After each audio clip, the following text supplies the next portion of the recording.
Ụtụtụ ọma nọ ụmụ ọdịnala Igbo, asị m ka chi taata bụ orie ritere anyị ihe ọma ma ripụrụ anyị ihe ọjọọ. Aka m bụkwa onye nke gị, Ogbuefi EZE-ANA Ugochi tubelu oraifite. Abụ m onye isi nchụaja Ugochi tubelu Odinana temple. Anyị na-agba afa miri emi, rụkwazi ọrụ mmụọ dị iche iche. And n'afọ anyị na-agba n'ọrụ mmụọ anyị na-alụ, distance is never a barrier. Abụkwazi m onye nchụaja n'Odinana Restoration Prayer Ministry. Nke ọzọ bụ na abụ m onye mgbasa ozi ọdịnala Igbo. My mission is to help people live better life.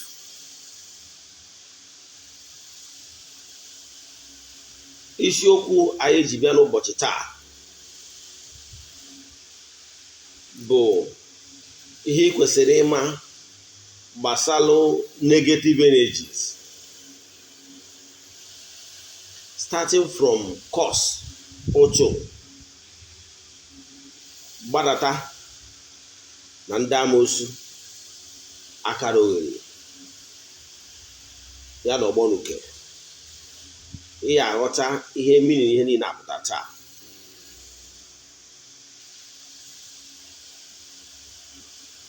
Mana n'ụbọchị taa anyị jekwa je chụọ aja na temple gọọ ọfọ n'isi my followers, fans, partners and friends of the temple. Chụkwazie aja n'ụzọ pụrụ iche maka aja mbuli elu na ipụta ihe n'isi ndị niile na-esonyere anyị na aja nke anyị na-achụ n'ọnwa Jenụwarị, aja 14 days nke ga-akwụsịnụ na Jenụwarị 18th ka anyị ga-eme nchịkọta. Anyị ga-egbu ebulu chụọ aja dị iche iche, dụọ ọrụ mmụọ dị iche iche, wee chịkọta ya n'isi njedebe. Ndị niile sonyere na aja 14 days anyị na-achụ, n'ụbọchị a ha ga-enweta onyonyo na-etụnyabụ ihe si wee gaa. Sọsọ ndị sonyere na aja, maka na ọrụ mmụọ anyị na-alụ abụrụ for public, also onye ọ gbasara, because it's personal. On social media, we don't show people's work on social media. Ka bụ ofu. Nke abụọ, ọ bụrụ na ị chọrọ isonyere anyị na nke a ga-eme n'ọnwa Febụwarị, ọ ga-ebido na Febụwarị 6th. Echatị na WhatsApp, forward all your details and their prayer request. Na ngwa gị etu ị ga-esi wee sonye na ya bụ aja. Dịka m si wee kwu, that is my secret. Ịchụ aja, anọ onye nchụaja ka mbụ. Sọsọ ịchụ aja, aja karịrị ọgwụ. Aja na-ebreki mgbudi niile, maka na aja ka ị ga-achụ ọrụ mmụọ ka wee merụ ọgụ. Ọ bụ ọsọ na mmụọ ma na mmadụ. O nwere ihe na-akpọ personal relation. Building personal relation with your fellow man will bring favor. Maka na onye i mere ọgụ taa, establish a good relationship with the person, will remember you tomorrow at their point of needs. Ihe dị na be mmụọ dị na be mmadụ. Nke a bụ ihe kwesịrị ịma. Echefukwana na Ugochi tubelu Odinana temple na anyị na-eme counseling on Sundays 8 to 2 p.m. Mana ọ bụrụ na ị chọrọ isonye nke a, ị ga-achatị m ebuku oge, maka na achọrọ nka crowd dị too much. Enwere mmadụ ole mma afụ in a day. Ya bụ counseling na anyị bụ free, mana ịgba afa a na-akwụ ụgwọ. Nke a bụ ihe kwesịrị ịma. Ọ bụrụzie na ị chọrọ ka anyị wụrụ na-eme ntọ gị in a special way, chat me privately. My mission is to help people live better life. Nke ọzọ, ọ bụrụ na iwe onye akpọrọ ọrụ, ị nọrọ na-akụ ọta na-ebe arịrị na you are not getting help from anywhere, ebezina, chat ya m privately. Ọ bụrụ na akpọrọ ọrụ na agwụ na-edistọpụ gị nke bụrụ nnukwute iche, o nwere ndị agwụ hapụrụ mpe. Yes, minor agwụ. Ụdị ndị a na-eme ha encourage setụrụ agwụ gị jee zụba ahịa gị jee lụwa ọrụ gị, maka na agwụ enyere gị wụ maka nke onwe gị ka ị wee dee ude bụrụ ọkachamara na ya choosing field. mana enwere ndị agwụ mkpu na ha ga-arụrịrị ọrụ, weda ya na-arụ ya na eze nwoke ma ọ na-arụ ka eze nwaanyị ma ọ na-arụ ya na ụdị pastọ. Agwara m unu na onye akpọrọ ọrụ bụ onye akpọrọ ọrụ, na-agbanyeghị ụdị onye si alụ nke ya. maka na ana m agwa ụnụ onye nne na nwa ya ma ofu ụdị akwa onye bata na Ugochi tụrụ ọdịnala tempụl. O nwere mkpa mmadụ ga-enwe ihe enidiri n'ebe onye ahụ nọ ikwubi okwu ọsọrọ okpukpere onye ọbụla nọ. onye nwa bụ ihe anyị na-arụ na ọdịnala restoration prayer ministry. ndị ahụ ndị a na-ekwubiri okwu n'aha Chukwu okike nke pụrụ ime ihe niile, onye ike niile si n'aka ya bịa, ọ bịa na mmezuchi dị mmadụ. ma na-enwelu ndị bụ na a ga-achụrụrịrị ha aja ihe mmehie. ụdị ndị a ka anyị na-achụrụ aja na Ugochi tụrụ na tempụl. Pụtara ya ebe anyị na-achụ aja ihe mmehie. mana na ọdịnala restoration prayer ministry wee ebe anyị na-ekwubi okwu, enwere mkpa mmadụ ga-enwe ihe ndị dị ka ekwubiere onye ahụ okwu. Ịghọtara ya?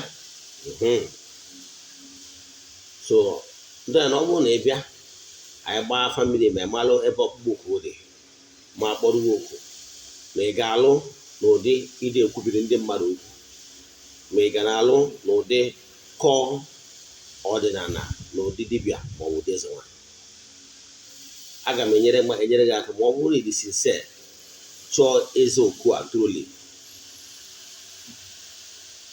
Before m gaa n'ihu na topic nke taa, o nwere onye gwalụ m no problem ọ na-enwe, mana mgbe anyị gbawara afọ anyị gbapụta afọ na ọ bụ nnukwu onye akpọrọ ọrụ ga-arụ ọrụ dịka eze nwaanyị, nnukwu nwaanyị dịka nsị anụ mmadụ akpọ ha. Kedu ihe problem nke ya nwụna all over ha ịgba na family emi n'isi efe ya. mana nke na-emezie na nke ikpeazụ maka na enweghị ike ịkpọ mmadụ ọrụ mana oge ọrụ onye ahụ elubeghị sayensị ya dị iche, mana onye akpọrọ ọrụ oge ọrụ ya ruo sayensị ya dị iche. Ịghọtara ya? nke onye abụ na orugo na to the point ọ na-anụzi clairvoyance, ọ na-anụzi voices, ọ na-abụ anọkọta n'ime abalị etu a. Nwere ike ndị mmadụ na-akpụcha anụ ụla ọnụ ka a na-akpa afọ ya, o nwere ike oche na ndị ya na-ebi na-akpụ ya ọzazi ahụ. Truly speaking, onwere onye na-akpụ ya, onwere a human na-akpụ ya, mana mmụọ na-akpụ ya. Ya nwa na-atụ ụjọ na-asị ma o nwere onye ji afọ ya wee jee na enikovoli nọ n'ihe ọjọọ ọbụla. mgbe m gbara afọ, ọ bụrụ na ọ bụrụ ya nwe onye na-akpụ ya n'ihe ọjọọ, kama na ndị otu ya achọghị ka oria wee kenye ka o bido ọrụ. Agwakwana m ihe ọ ga-eme na mgbe ọbụla Ugochi akpọrọ ya ihe ọ ga-aza. Ịghọtara ya? Enwekwara ndị ọ na-eme n'ụdị dị iche iche. Enwere ndị nwere ike ị na-aga n'ụzọ nọkọta ofu onye enwere ike ịkpọ onye agwụ, ụfọdụ nwere ike ịkpọ onye ahụ onye ala, nwere ike ime approach ma onye ruo onye agwụ na-aṅụta nkwụ nwere ajụ kedu ihe ị na-ebe eme. Ịmara na ihe ebido ọrụ gị, ịmara na iwu nnukwu mmadụ, ịbụrụ na iwu eze nwoke ma ọ na iwu eze nwaanyị. Ị na-ama ụdị embarrassment ọ na-eme nwere ike na public ọ nọ wee na-ezighị ozi ya, mana actually ọ mmụọ kụnyere ya n'ime ka ukwuu ya. So ụdị ndị etu anyị na-enyere ha aka. Anyị azụpụtago ọtụtụ ndị mmadụ ndị anyị na maka na my mission is to help people live better life. Kọwara ihe ị ga-eme. So ọ bụrụ na ị nwere ụdị nsogbu dị etu, akụzi na ọta ebezi n'akwa, because you can only be happy ime ihe ị kwesịrị ime. Echekwa na ihe mmadụ nwere ike ikwu. Mụnwa bụ Eze-Ana Ogbuefi akụpụgo m ntị za isi. Agwara m gị na o nwere ụka ị ga-aka karuo m na-akara m ụka na diocese okpukpere Katọlik, ka ya nke na amụma ama, ka ya so na nsoro eme crusade, ka ya so na nsoro eme morning crying, ka ya to the extent na nsoro eme anyị nwa ndị na-ebe 15 decades mgbe ụfọdụ 30 decades on a very good day. So kwuo na-apụta na onyonyo na-edifend the faith. can go there to my two of my relatives are reverend as fathers. That is direct younger brother to my mom, and again my mom younger sister. Minus that one, my parents will call local room. You understand? More on Burianis. I am under the scapula, and the Nuku scapula high one. So, here you go on the Habona. Mbem Hapolo said, I'm Manachia, no break Kalanam. Oh, it wasn't easy. Yes, I fought a lot of battles. Understand? I fought a lot of battles. People were like, oh, wow, is it possible? When you go to this length. About those numbers, I go my bookshelves, and Vatican I, Vatican II, canon law, and when all the councils of the church, and when I graduated deep. So, man, the called Bidol. It's a Nayaka Pianoka. At that point in time, I was being trusted in my own. So, I'm the car, no nature, none gave oblet, none gave night, but none gave lady. Sorry. Wa ga-ebe ka na-eche tie mpịawa azụ ịma ọnụ nwere ndị a na-akpọ ọrụ ha jụ na ha ya arụ ọrụ na o nwere ike ibutere mmadụ ise n'iti ịma ọnụ nwere ndị akpọrọ ọrụ ha jụ na ha ya arụ ọrụ o butere ha ọrịa ịmara gị nwa nụrụ ji enwere ike ikpesa mmadụ eji gị na ọ bụrụ na ikweta ọrụ ya arụ ọrụ a enwekwara ike nwa anụ nwaanyị nwere ike ikpesa mmadụ eji gị ịghọtara ya then enwere ike bụrụ single enwere ike tinye n'ọnọdụ ihere mmadụ na mmụọ adịghị ama aka and don't say no mmụọ hetiri ya mmụọ na mmadụ adịghị ama aka ọ bụrụ na iwe onye akpọrọ ọrụ ihe ji wee digress a little bit from our last lecture iwe ghọta ihe anyị kụziri ọ bụrụ na for any reason na ịdịbọ nkwado maka ibido ọrụ a maybe financially bịa aga m enyere gị aka anyị mee gị ihe a na-akpọ ekwem agwụ ịgwa agwụ ekwetago m na mma alụ ọrụ a mana biko duzie m n'ụzọ onye ga-akwado m onye ga-akụziri m ọrụ a maka na dịabọzi mentorship onye ọbụla sịrị na-agba ọghọrị dọkịta na-emekasị ofe ihe ụdị ndị a na ha mekasịrị ihe ofe ihe ha na-emeta onwe ha ụchụ emegide ihe ọrụ ha daa by then ọ dị frustrated ọ na-alụ ọrụ mana agụụ na-aga ya o megịtazi etu ọsị na mmadụ gbarụrụ ihe ọrụ megịta ihe etu ọ dị confused so you must be mentored. Ọ bụrụkwara ndị ụka ọbịa enwere seminary enwere theological school enwere pastor school somebody must mentor you. Ịghọtara ya? So onye ọbụla na-asị gị na mentorship n'ọdịnala ọ mara ihe ọ na-akọ ọ ndị na-eme mmekasị o nwere ihe a na-akpọ ịgba ọsọ agwụ that is ebe ịgbajọrọ ọsọ agwụ for mentorship. Don't allow anybody but the thing dị ya bụ na ọ bụgoro na when ịgbajọrọ ọsọ agwụ edibịa kụzielu gị ọrụ kụrụcha alụ ọrụ o nwere ụfọdụ ihe agwụgwụ ga-ekụziri gị personal ga-abụ iwetazie nke anyị mụta n'aka dibịa iweruzie nke agwụ adịrị gị tinye ọnya ahụ na nwere ike ịka ọ gaghị understand maka na ụfọdụ ndị gbajiri ọsọ agwụ na be ha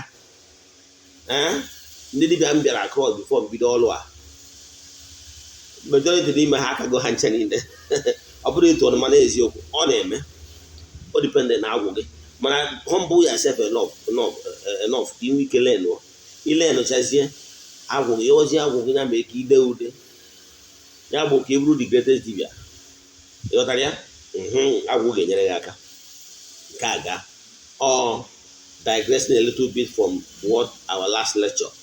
Now ihe ọzọ m chọrọ ikwu before mba na lecture today nke a bụ nke a amụrụ m in a very long time I'm not interested in ikwu gbasara oke ite ekwugo m ya time without number. Don't chat me and start telling me about oke ite that I should start explaining again. I have done that many a times. Go to my videos starting from last year. Ị ga-ahụ ihe niile nkwa gbasara oke ite. Now let me explain it for the last time. Ya nyekwa ihe ahụ na this morning ya ahụ ihe mmadụ ji wee wake m n'ụra eji ọka m gbasara oke ite. Now after is my explanation, you are free to follow the way you want. After all, the Almighty Father created the elements, both the negative and the positive. Okay, the light care for the care for the light region, for the dark region. So whichever way you want to, you are good. The world is too large to accommodate all of us. Now, ihe na-achịkọwara gị ihe na-agwa ndị mmadụ mee hapụ ọgwụ ọgwụ abụghị ọdịnala.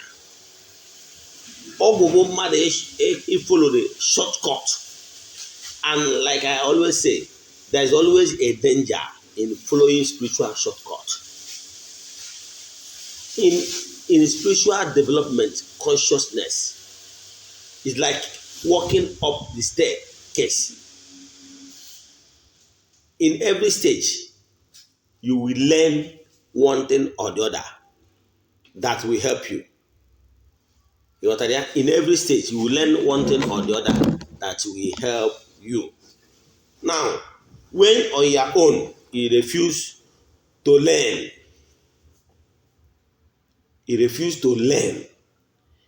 ọgwụ mere onwe gị. You understand? Ọ dị ka onye agro nursery. Okay, a grow nursery, a grow primary school, a jump to the secondary school, you're going to have a problem.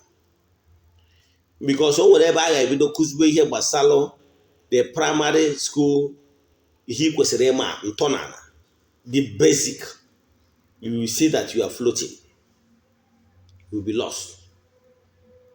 So ihe na-agwa ndị mmadụ banana panofo ka ọ ga-abụrụ ogo ya growth bido bịawa, you remain consistent because you learn it from, you grow from the ranks. Mana mgbe ị chọrọ ka ije cut corners, my dear, your fall will be yakata.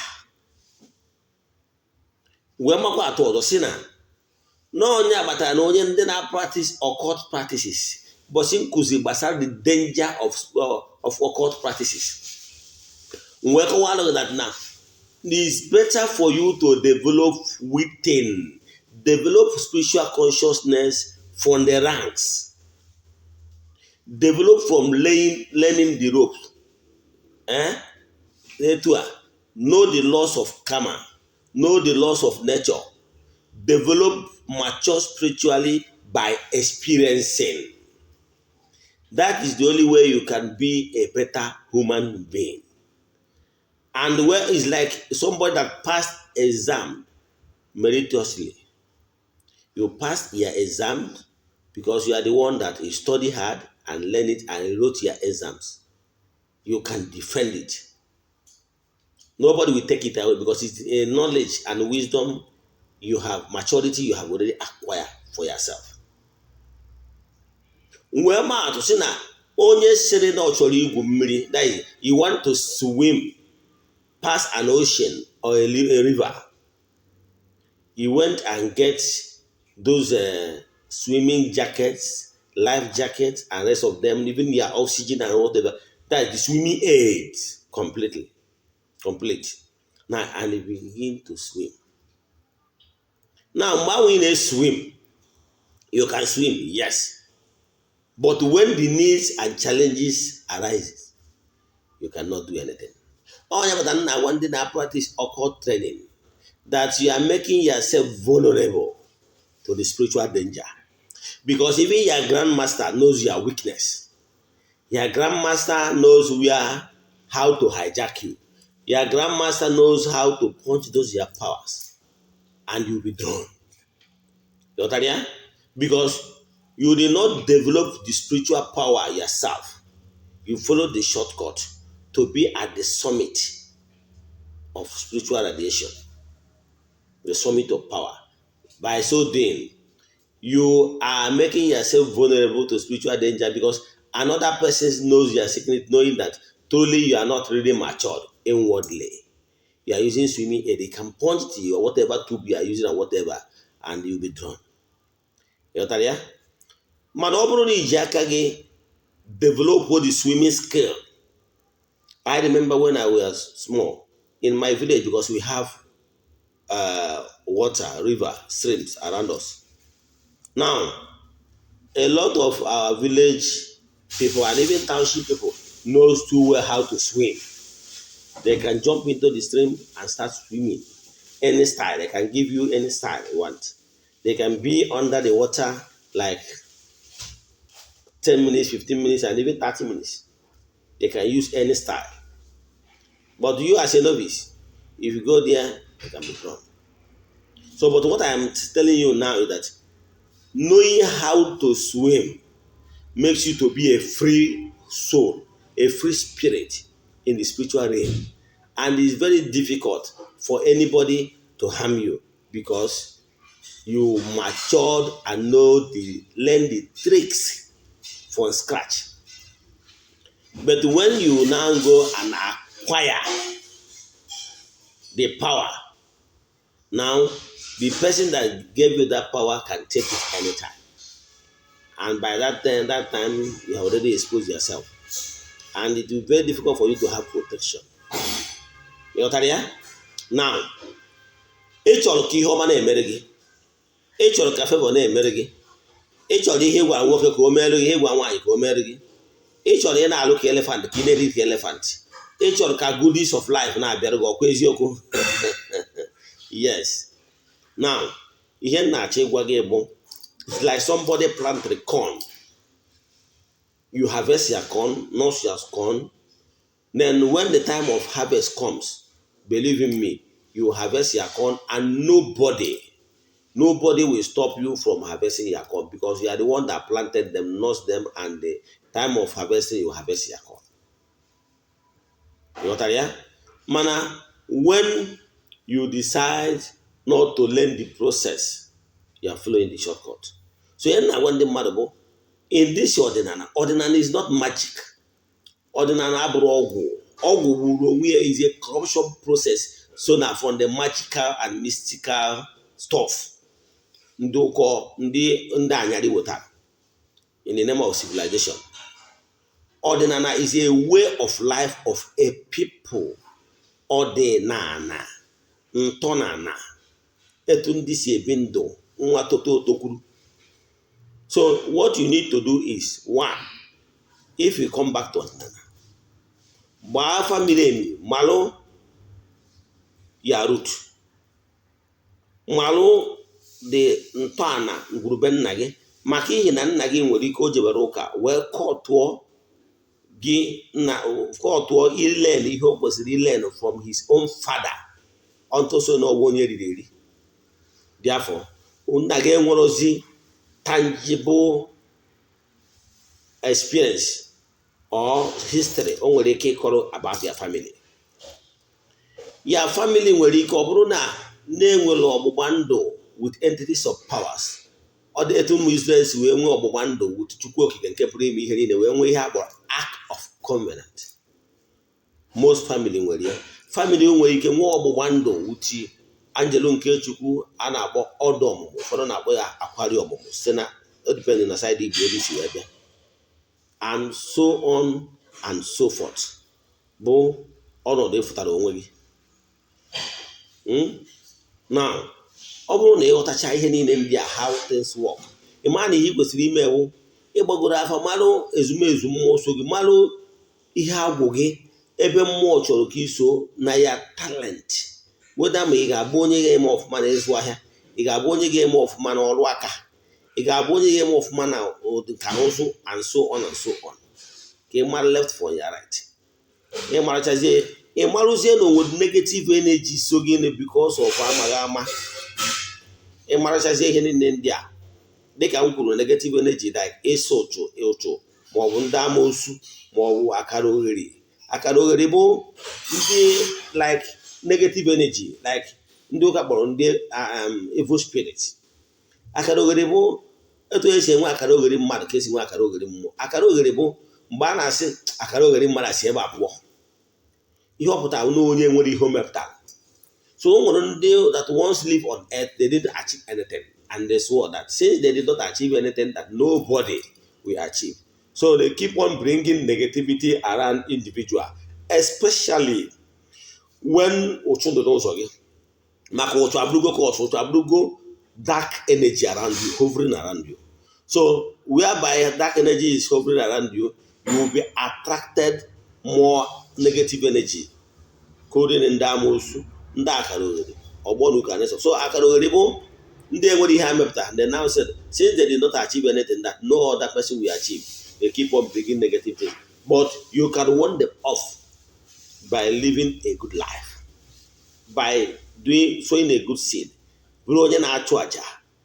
and by sowing you already make yourself friends with beings from the light region. Imegoro we had about personal relation with beings, entities of powers from the light region. So having made yourself available for them, and again I had amazing. Send any negativity against you, it will not anchor, because you are illuminated. That is a radiation of light that you have made it possible for you to be protected. So no any, because again when you had a point of contact for any negative energy to come to you. Example, no onye ọgwụ na-atụ ị na-agwọ ọgwụ na-enjoy ọgwụ, be rest assured na you will be vulnerable to other radiation and negative energy link that has a thing to do with ọgwụ. So ọ bụrụ ihe kwesịrị ịma na ihe na-achịkọwara gị na foundation you will learn from your family bụ ịmarụcha ihe niile, marụ mmụọ na-agba gị ụgwọ, marụ mmụọ na-atụghị anya ekele n'aka, marụ mmụọ na-eso gị. What will you do? Ibido align ba ha dịka ihe na-eme n'Ugochi tubelu na temple, chukwaba ha ma chi gị ma ndị ichie, chukwachi onye ụwa gị ma ndị ichie ebe nne gị, na-edebe ma ngwurube nna gị, ndị nna nna nọ na ngwurube nna gị ọ na-ewere gị iwe, mmụọ nọ na ngwuru a na-ewere gị iwe, nwere ọgbụgba ndụ nna ha nwere uti elemental beings. Check your elements, water, sinikuku, and rest of them. Align with your forces. Now, after aligning with your forces, gina ha adịgo na mma, iwe yobazi ha sị biko kịta anyị chukwagoro ụnụ chukwanụ m, kịta anyị nyegoro ụnụ ihe ọ na-eri, nye m ihe ọ na-eri, gọzizianụ m. Ichetakwa mee ihe dị na-agwụ gị, maka na agwụ na-achụta ego. Nke bụ eziokwu na agwụ na-achụta ego. Agwụ, gịnị bụ agwụ? I keep saying it. What is agwụ?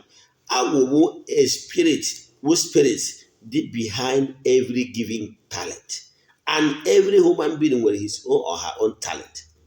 All for gịnwa ịchọpụtazi that talent gị. Enwere ndị enyere gift of nkwuwa okwu, an orator. Yes, anyị ma mmadụ dịka dim Odumegwu Eze Igbo gburugburu is an orator.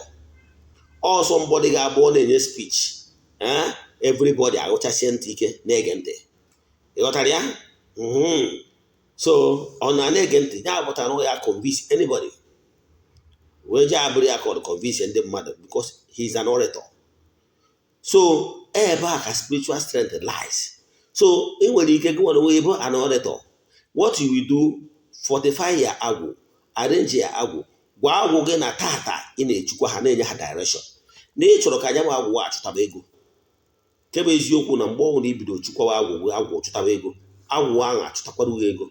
Mgbe ọhụrụ ichukwara agwụ na-enye ihe agwụ na-eri, maka na asị na-enye ji odibịa afọ ọmpọ mgbọrọgwụ na aja ọfịa. So mgbe ọhụrụ inyejuru agwụ afọ, agwụ ga-ebido chụtabara gị ego, maka na agwụ ihe agwụ chụtara ka eji maintain ya.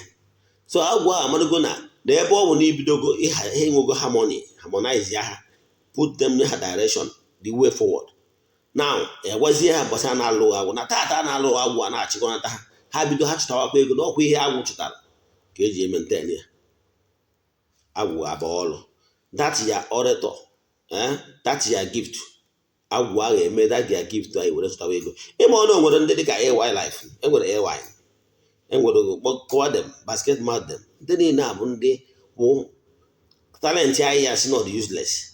Talent ahụ ịma njakịrị, talent ahụ bụ ka eme mmadụ ka obi ọmonetize ya, ọkwụwarị ụgwọ, o mee ọ dị popular. Mana I can tell you na nwere onye nwere decent agwụ nọ na village na-aṅụ sọ mmanya, asị na ọ na-ekwu kasịka, mana okwu ya na-abakwa, mana agwụ ya ka ya na-enye ya ego.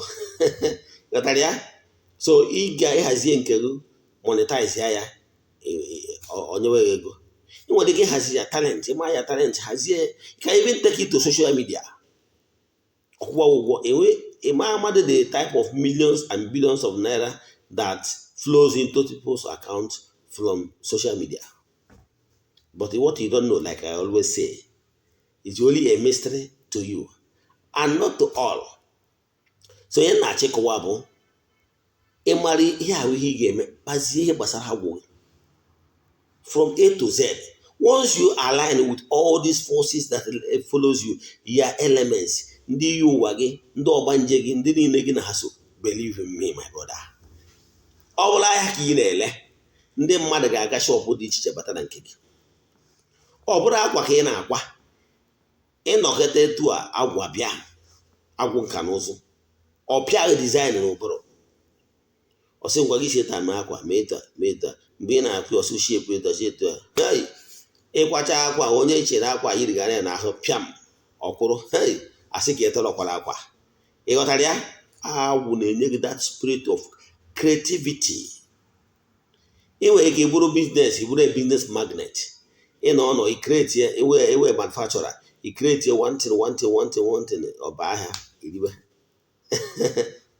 Example ka mmadụ ndị a kretiri na nudul ama na mgbe nudul bata na mmadụ kretiri ya.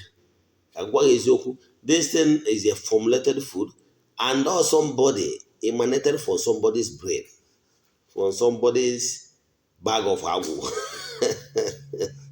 So ihe na-achịkọwawo search inside your inner heart.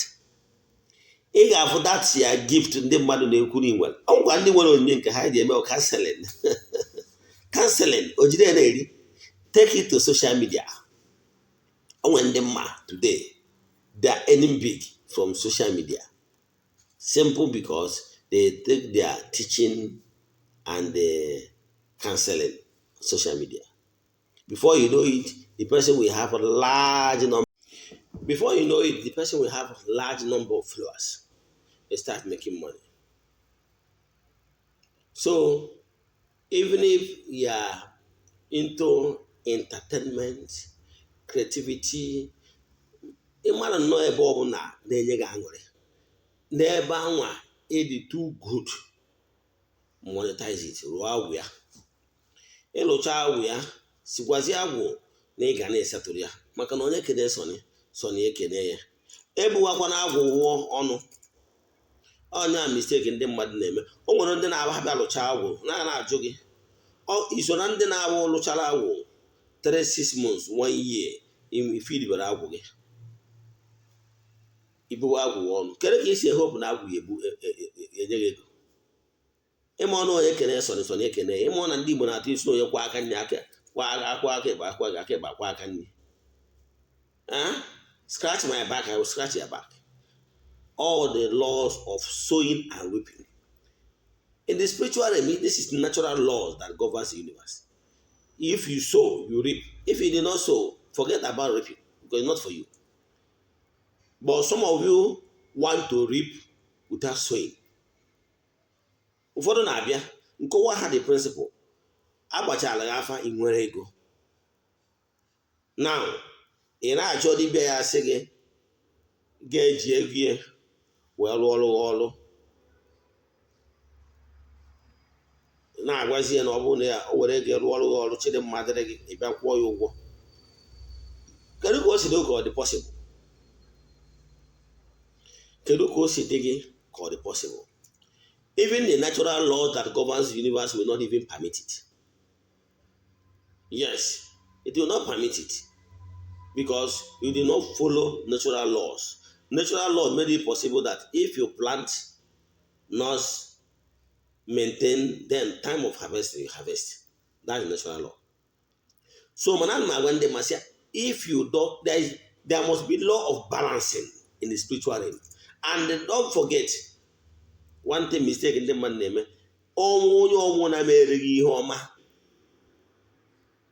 don't forget that person. Try a way of balancing it. I'm going to over by catch. Use what other means to balance it. Let me give you an example. What happened in my place yesterday? There was this a friend of mine. Yes, he have so much respect. He's my king, a guy from my village. So this particular guy, when I was building my house, he came to me and said, "But then I need these broken ties." Yes, Ogbonuke. mụnwa mana ndị na-elekwa ties na-abịakwa na-asị m maka broken ties na ha ga-egokwa na ọ bụrụ na nrụsị ọrụ. I said okay, but this particular guy gwara m na ya needikwa broken ties ka o wee yuzuo n'ụlọ ya. Yes, my broken ties ama na store ebe a park na mbuti ya mmeleti ego, but I didn't do like that. Mgbe e mesịa m wezie nwanne m nwoke si ya gwazie ya bịa na mụ na-efu ọ bịa wee sị yes na broken ties na memesigo lusi ozu obi na nchọziri ibunye that broken ties, so mgbe ọhụrụ nwere ike ya bịa burie. Mana before then since that kpọgodoro ya ọ bịa na my place wee bịa wee fụ na enwere eburu na-aba ị ga-egbu. Do you know what this guy did yesterday? Despite the fact na enwekwado ndị mụ na ha na-alụ ọrụ ya emie, but he took charge. Nyanwa kpọchara dị two ebunu wetago gbuo ha sie ya. Yọtara ya? Yes. So that act o mere in the spiritual realm, ebie me ties, he came to my house and do some work in the spiritual realm or balance gear. In the spiritual realm, ojiro m ụgwọ because emere m ọgọ nyanwa mekwara m ọgọ. You got ya? Yes. All how things work. So mmadụ ọna mere ọgọ try ya mekwara ya ọgọ. Don't mind whether na onyere nnukwu catch ịlụọ ịzachara ya ụlọ tidy up compound ya. Yes, that ya tying ịzacha ụlọ na tidy up the compound have spiritual worth of money. You understand? Ihe dị mkpa obi. Then ihe ọzọ chọrọ ịkọwara gị bụ ọ bụrụ na ị nwere ego na-agbasịrị gị afa, but isi ndị ma gbagoro afa ka ị mara ebe ya pụọ mmiri na-amaghị isi, maka na onye amara ebe mmiri si mawa ya ama ebe mmiri ya nọkwụsị ya. So ị gbagoro afọ malụ chalenji gị ọ maka n'ihi na imebiri ihe ọdịnala dị na ngwurube nna gị, ka ọ maka n'ihi na ịmara chi gị, ka ọ na ndị amoosu tiri aka, ka ọ n'ụchụ iwu onye mmekọta iso na ndị na-edị na nwunye mmadụ, ma ọ bụ onye kpọrọ underage person, ma onye dị na nwanne gị, ma ụmụ ihe ndị a onye ihe butere ụchụ n'ụzọ gị. Ị mara ebe mmiri si mawa gị, ị mara ebe ị ga-achannelu ya prayer and appeasement. Ebe ahụ ya na wee yọwa mmụọsị ya biko ya mere gị ebere na ọ maka na ịkọmitiri ọtọnọ n'imere alụ, ya mere gị ebere.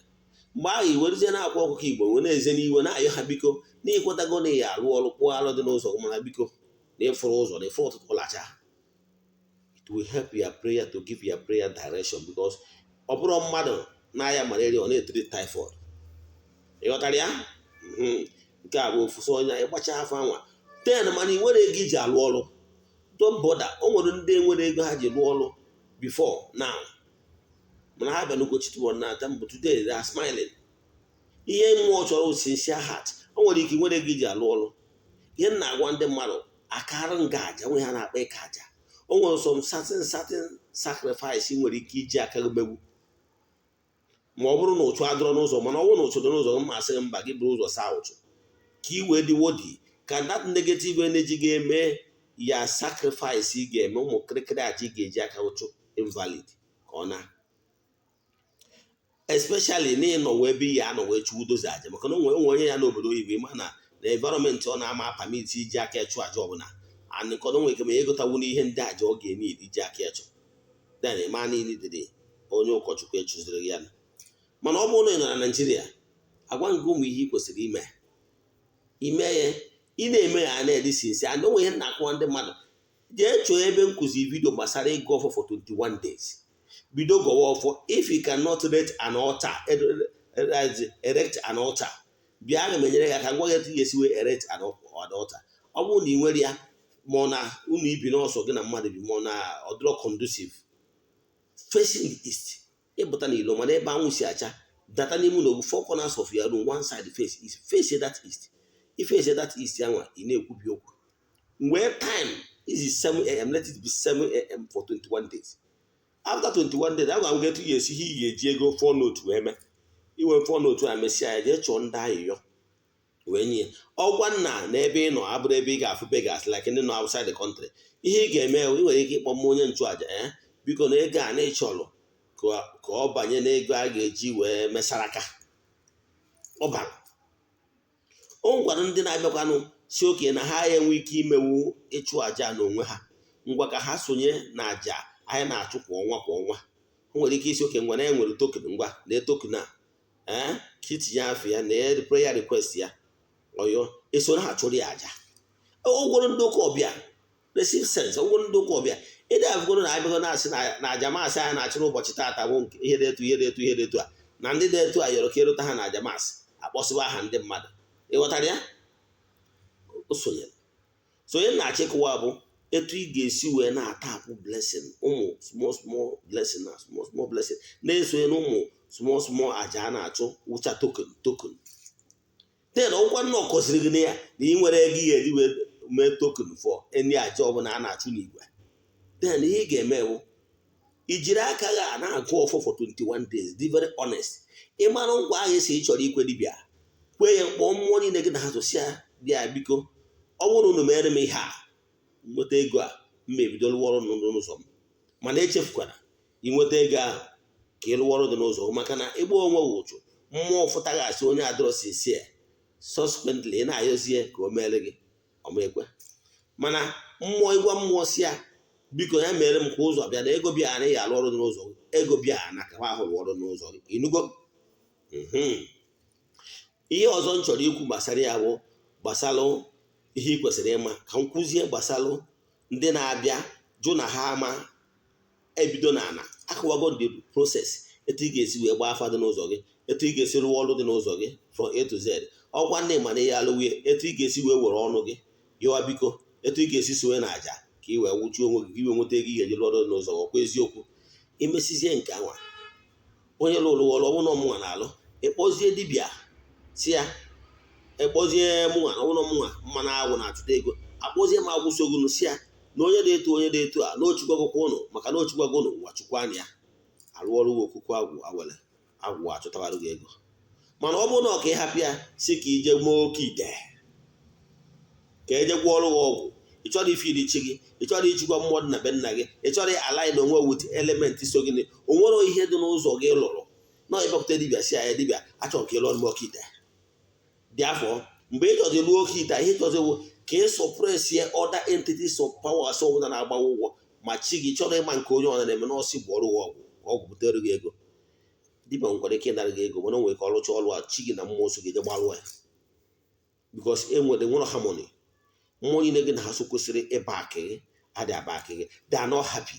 Ego ị ga-eji wee bịa chukwu ha iwere je gwọọ ọgwụ alụọ. Ịghọtara m na-ekwu? Mgbe ahụ esi na dibịa riri ego na ọlụrụ oke ite na ọlụlụ, ị na-akpọrọ dibịa lụrụ mana ọgụ a merie, mana ọgụ na-ebule m ụfọdụ dibịa na ha ka agwọ gị. Mana ịchọọ ka ihe gaziere gị, kpazie ihe dị n'ụzọ gị, dozie ya ọfụma. Ị na-eji ọdị ịgwọ ọgwụ chịrị mma natural ten ya chi na ezumezu na ọgwụ mmụọ niile sogunu kpebiri nọọ maka nke gị ya bịa naturally. Ụtara ya? Mana mgbe iji egwọ ọgwụ Eze-Ana Ugochi tubara adị m arụ oke ite, ịkpọrọ ya oke ite, ịkpọrọ ya udu akụ, ihe ọzọ gị kpọọ ya.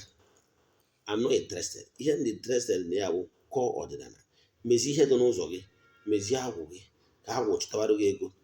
Mana nke mbụ na dịka anyị kwu isiokwu anyị n'ụbọchị taa, ihe gbasara ụchụ, mee ka eshọn ụchụ adọrọ n'ụzọ gị, maka na ụchụ dị n'ụzọ gị ọ ga-eme ndị amoosu ịdị vulnerable to ndị amoosu, ọ ga-eme ịdị vulnerable to ndị Akaliogheri, ọ ga-eme ịdị vulnerable to ndị Ogbonuke.